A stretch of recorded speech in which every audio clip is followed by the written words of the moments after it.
The Battle of Anholt occurred during the Gunboat War, a war between the United Kingdom and Denmark-Norway. It was an attempt by the Danes to recapture Anholt, a small Danish island off the coast of Jutland, which the British had captured in 1809.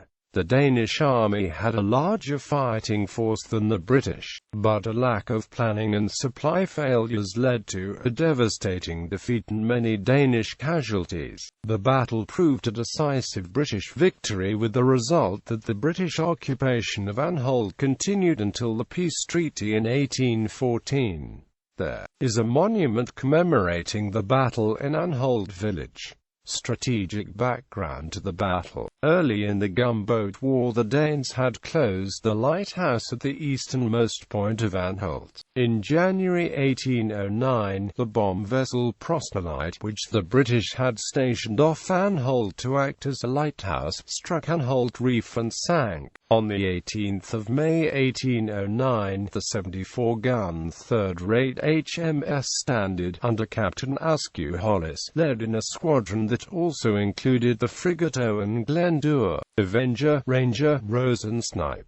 Together they captured the island. A landing party of seamen and marines under the command of Captain William Selby of Owen Glendower, with the assistance of Captain Edward Nichols of the Standard's Marines, landed. The Danish garrison of 170 men put up a sharp but ineffectual resistance that killed one British marine and wounded two. The garrison then surrendered. The British took immediate possession of the island. Hollis, in his report, stated that Anholt was important in that it could furnish supplies of water to His Majesty's fleet, and afford a good anchorage to merchant vessels sailing to and from the Baltic. However, the principal objective of the mission was to restore the lighthouse on the island to its pre-war state to facilitate the movement of British men of war and merchantmen navigating the dangerous seas there. King Frederick VI of Denmark declared the recovery of Anholt to be the highest priority and gave orders in February 1810 for the collection of the necessary troops and gunboats, under the overall command of General Telequist. Winter ice and late storms hampered the expedition, which set sail 3 times from Gerild Bay, just north of Grena, without reaching Anholt. Eventually, when British warships started to be seen, the window of opportunity had disappeared and General Telequist gave the order to abandon the expedition for that year. Captain Nichols, of the Royal Marines, the British governor on the island, had heard of the plans to recapture Anholt and deployed a gunboat, the Grinder, to scout the coast of Jutland whenever the weather was fair. Grinder also captured some small merchant vessels, but on the 13th of April 1810 4 Danish gunboats captured her. In August 1810 Anholt became a stone frigate, and was notionally classified as a 50-gun ship. Although the island garrison consisted of Royal Marines, it was a ship in the eyes of the Admiralty, and the officer commanding the Marines, Captain Torrens of the Royal Marines, was ultimately accountable to Captain Morris of the Royal Navy, the British governor on the island. This arrangement reflected the inequality of status between Royal Navy officers and Royal Marine counterparts. Battle. At the beginning of March 1811, Vice Admiral Sir James Saumarez received information that the Danes would attack Anholt. Tartar sailed from Yarmouth on the 20th of March and anchored off the north end of the island on the 26th of March. On the 24th of March, a Danish fleet of 18 gunboats with 1,000 Danish Marines on board left Gerild Beach in Jutland. The Danish fleet was unaware that frigates were on the way to protect the British base on Anholt, known as Fort York,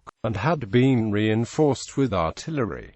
The Danes landed some 1,000 troops in the darkness and fog and attempted to outflank the British positions. The Danes landed on the northern beach of Anholt early in the morning and marched towards Fort York. a bastion built in extension of the lighthouse and now manned by 380 British Marines. On the 27th of March the garrison sighted the enemy off the south side of the island. Morris marched to meet them with a battery of howitzers and 200 infantry, and signalled Tartar and Sheldrake. The two vessels immediately made every endeavour to beat south, but the shells forced them to stand so far out that it took them many hours. There was a failure to coordinate any Danish plan of battle, and the fighting ended in sporadic encounters. The Danish soldiers, without supplies, became thirsty and tired.